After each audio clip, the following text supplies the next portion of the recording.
Halo,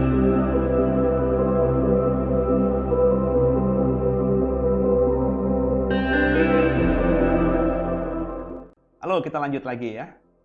Lanjut lagi tentang update yang menurut perasaan saya, feeling saya, membuat kita semakin berada di tempat yang semakin mendekati akhir zaman. Ya. Tolong dipahami dulu bahwa kalau saya ngomongin akhir zaman, ini berarti konteksnya saya meyakini sesuatu terjadi, yakni perang Gog dan Magog. Ya. Karena saya sudah khotbah sejak 3 tahun lalu, ada pertinggalnya di channel The Warriors, channel kita ini ya. Bapak Ibu yang belum tahu atau belum pernah dengar bisa dengerin lagi khotbah saya soal Gog dan Magog ya. 3 tahun lalu saya sudah khotbahkan itu. Itu saya sampai sekarang belum berubah. Mungkin saya salah menafsirkan ya. Bisa jadi ya, namanya juga penafsiran kan. Saya membuka peluang saya salah menafsirkan gitu ya. Tapi sampai detik ini saya secara pribadi masih meyakini bahwa perang Gog dan Magog itu harus terjadi dulu, baru nanti kita akan mengalami percepatan dari apa yang dinubuatkan oleh kitab Wahyu tentang akhir zaman.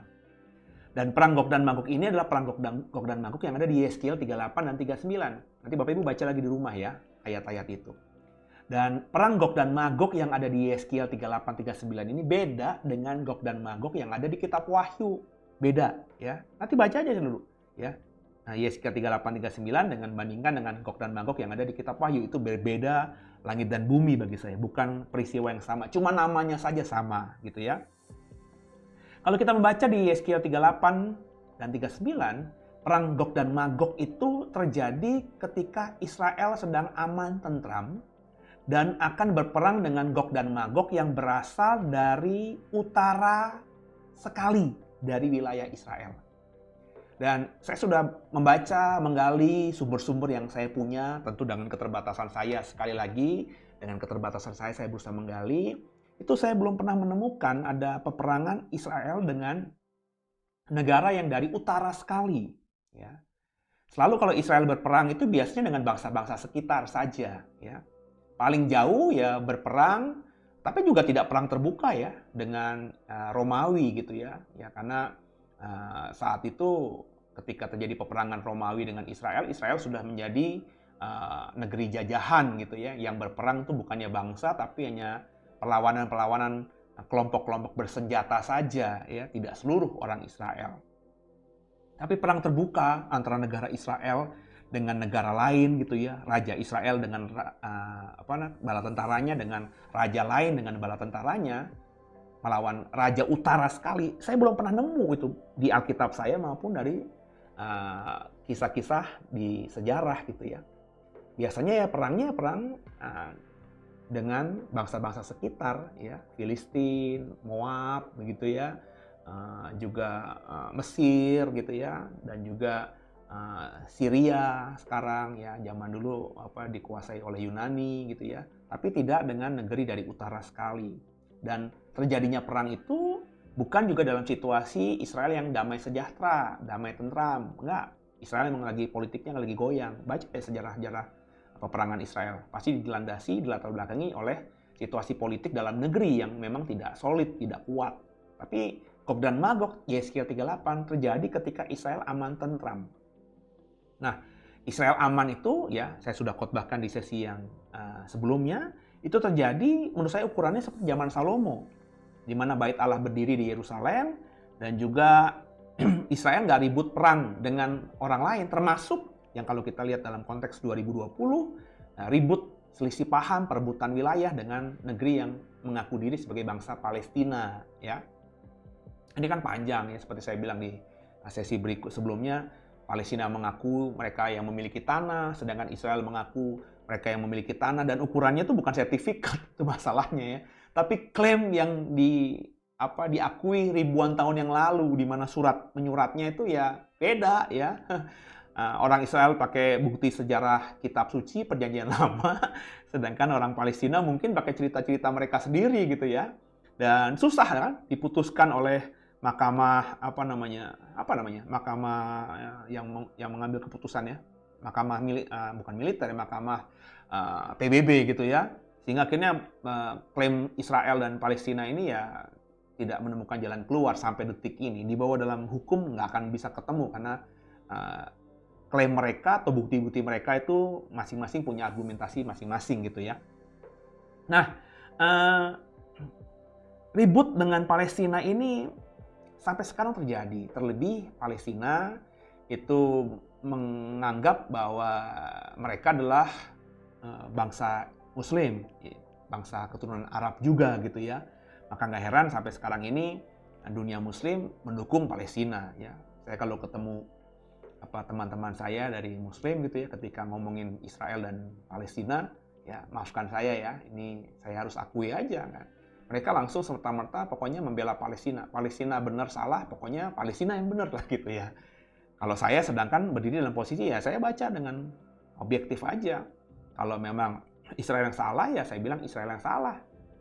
Kalau Palestina yang salah ya saya bilang Palestina yang salah. Karena saya membaca berita dan jujur saja berita yang masuk di dalam konteks ke Indonesia itu berita yang sudah sangat tendensius ya. Sangat timpang gitu ya. Saya kalau Bapak Ibu mau tahu masalah di Israel tentu bacanya surat kabar luar lah yang tidak punya kepentingan apa-apa gitu. Surat kabar Cina yang komunis sekalian gitu, yang bukan Kristen, bukan Yahudi, juga bukan Islam gitu ya. Coba baca aja ya. Jadi kita bisa lebih objektif begitu. Nah, karena didukung oleh dunia Islam dan Arab terutama sebagai anak sulung dari Islam ya, dari dunia Islam, dari peradaban Islam, maka tentu Palestina ya kuat sampai sekarang. Nah, problemnya ya seperti yang sudah saya khotbahkan, kita mendengar bahwa hari-hari ini Bahrain dan juga Uni Emirat Arab sudah mengikat perjanjian damai dengan Israel ya, mengikuti beberapa puluh tahun yang lalu, tahun 79 kalau tidak salah, itu Mesir yang mengikat perjanjian dengan Israel. Kemudian tahun 94 kalau tidak salah Yordania juga mengikat perjanjian dengan Israel. Jadi per hari ini September 2020 dari beberapa negara Arab, negara-negara yang dianggap sebagai saudara sulung dari bangsa Islam atau umat Islam, ya, itu sudah 4 negara modern Arab yang sudah berdamai dengan Israel. Ya, makanya kalau kita ke Israel kan kita bisa masuk Israel lewat border Mesir atau bordernya Yordania. Ya. Kita jadi landing dulu. Indonesia nggak punya hubungan politik kan bilateral dengan Israel kan. Tapi orang Kristen yang mau berziarah ke Palestina, orang Muslim yang juga mau berziarah ke Yerusalem bisa. Caranya gimana? Landing dulu di Mesir, nanti lewat darat, border Mesir sama Israel terbuka karena sudah mengikat perjanjian damai. Kalau nggak mau lewat Mesir, lewat Yordania gitu ya. Terus kenapa? Karena Yordania dan juga Israel sudah mengikat perjanjian damai. Ya. Hari ini ditambah 2 negara lagi, Uni Emirat Arab dan Bahrain. Ya. Saya nggak tahu Arab Saudi. Ya. Kita lihat saja perkembangannya. Nah, Perang Gog dan Magog itu melibatkan negeri dari utara sekali. Kalau kita punya global bola dunia, ya, negeri utara sekali ya dari Israel itu adalah wilayah yang sekarang ini dikuasai oleh Rusia, dulu Uni Soviet. Dan kalau Bapak Ibu coba tarik garis lurus ya, ujung utara dari wilayah yang disebut Israel modern sekarang itu adalah wilayah Rusia. Dan kebetulan ya garis lurusnya itu tidak akan jauh dari titik yang disebut dengan Moskow atau ibu kota Rusia sekarang ini.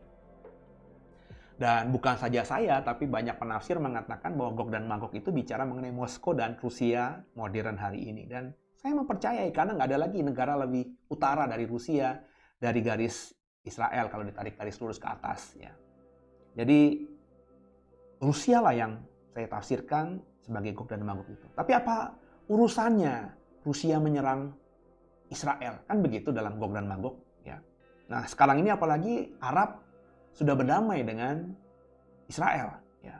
Jadi saya memperkirakan saudara, perang dan Gog dan Magog ini berdasarkan informasi yang saya dapatkan beberapa bulan ini tentang damainya Bahrain dan juga Uni Emirat Arab dengan Israel. Saya memperkirakan bahwa nanti perang Gog dan Magog itu akan dipicu oleh negara Islam lain di luar wilayah Arab. Dan kalau Bapak Ibu memperhatikan khotbah saya tentang Gog dan Magog, saya meyakini, saya tidak pernah sebut Arab Saudi dalam khotbah saya itu. Yang saya tekankan, perhatikan apa? Perhatikan negara yang sekarang ini namanya Turki dan juga Iran. Ya, nanti dalam khotbah atau dalam sharing saya berikutnya tentang akhir zaman saya akan matangkan atau dalami soal ini lagi kepada saudara, saya bagikan ya.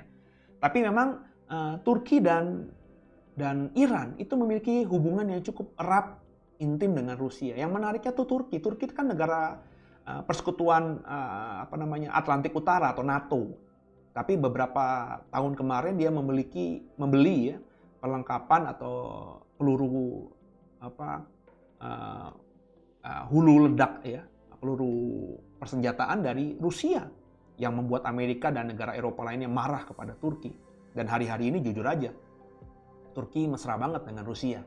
Dan Iran mah nggak usah diomongin lagi ya. Iran memang negara yang sangat dekat dengan Rusia ya. Bahkan konon Iran punya teknologi nuklir yang disupport habis oleh Rusia. Jadi saya memperkirakan dalam khotbah Gog dan Magog saya 3 tahun lalu, dan saya tidak berubah ya. Gog dan Magog perang itu akan terjadi dengan triggernya Turki dan juga Iran ya. Itu yang akan memicu perang ini. Dan kalau Bapak Ibu membaca respon dua negara ini terhadap perjanjian damai Uni Emirat Arab dengan Bahrain dengan Israel itu sangat menarik ya.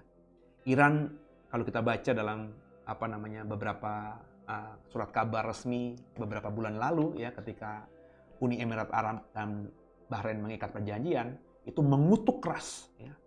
Mengutuk keras Uni Emirat Arab dan Bahrain ya. Bayangin saudara, negara Arab ini dikutuk oleh Iran. Ya kebetulan memang Iran sama negara Arab lainnya itu tidak damai lah. Ya ada perselisihan antara Sunni dan Syiah ya, itu panjang lagi nanti ya. Kebetulan saya tidak terlalu pandai, tidak mendalami hal itu, jadi ya saya tidak mau mendalami, takut salah saja gitu. Tapi Sunni dan Syiah ya, itu kan memang keras ya. Syiah itu biasanya arahnya ke Iran, Sunni itu ke Arab gitu ya. Dan pertentangan ini kan kuat sekali. Ya, Iran mengutuk keras. Bagaimana dengan Turki? Turki itu menyebut Uni Emirat Arab munafik ya. Dan bahkan kalau kita membaca respon mereka minggu-minggu ketika Uni Emirat Arab mengikat perjanjian damai dengan Israel, Turki ya mau mencabut atau memutuskan hubungan bilateral mereka dengan Uni Emirat Arab. Ya. Sudah dilakukan apa belum? Saya belum dapat update-annya. Tapi yang saya mau katakan bahwa apa yang saya khotbahkan 3 tahun lalu soal Turki dan Iran semakin mendekati kenyataan, bahwa mereka akan semakin tampil menjadi pemimpin wilayah Timur Tengah yang lain, yang semakin punya potensi jadi pemimpin, karena melihat bahwa Arab sekarang ini sudah berdamai dengan Israel. Itu updatean saya minggu ini.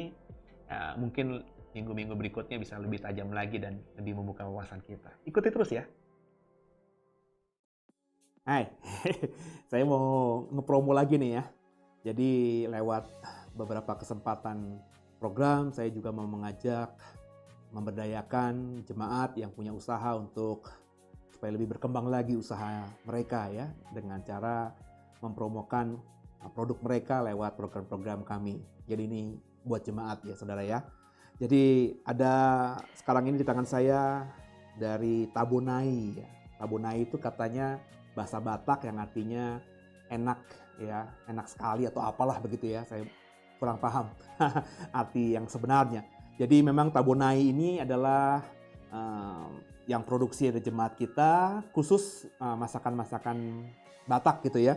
Ada babi, ada arsik, ada saksang ya. Ada juga daun ubi tumbuk dan mie gomak dan lain sebagainya. Cuma pada kesempatan kali ini yang ada di tangan saya ikan cakalang. Biasanya ikan cakalang dari Sulawesi Utara ya, dari Manado ya. Ini malah dari Batak gitu ya. Jadi saudara yang mau mencoba rasa ikan cakalang suwir ala Batak gitu ya, atau mau menikmati masakan Batak, bisa nanti menghubungi Tabonai ya. Itu nanti nomor teleponnya, WhatsApp-nya ada di kolom deskripsi, dan juga Instagram-nya juga ada. Jadi nanti saudara bisa langsung menghubungi untuk tahu misalnya apa saja produk-produknya dan berapa harganya. Ini saya mau coba yang cakalang suwir. Jadi ada 2 kemasan saudara ya. Ada yang kemasan di box begini, ada juga yang di kemasan plastik seperti ini gitu ya. Saya mau icip ya. Icip.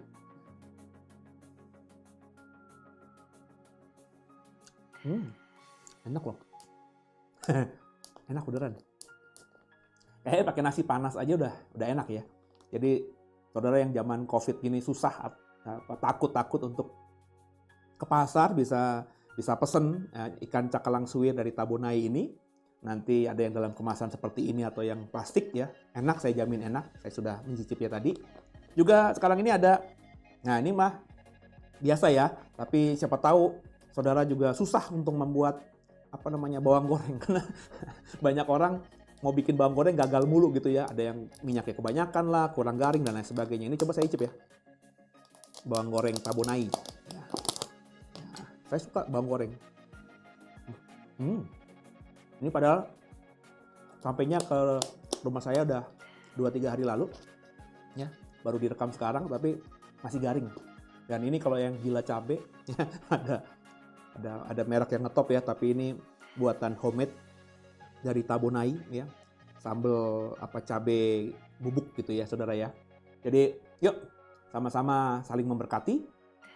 Masakan Batak, saudara pengen masakan Batak, arsik kah, babi kecap kah, atau ubi tumbuk kah, bisa menghubungi nanti Tabunai, nomor WhatsApp-nya ada di bawah, Instagram-nya juga ada, atau yang tadi mau icip bawang goreng, sambal bubuk, atau juga ikan cakalang suwir yang saya yakin enak banget ini ya. Saya enak banget ini, harus aku ini enak banget.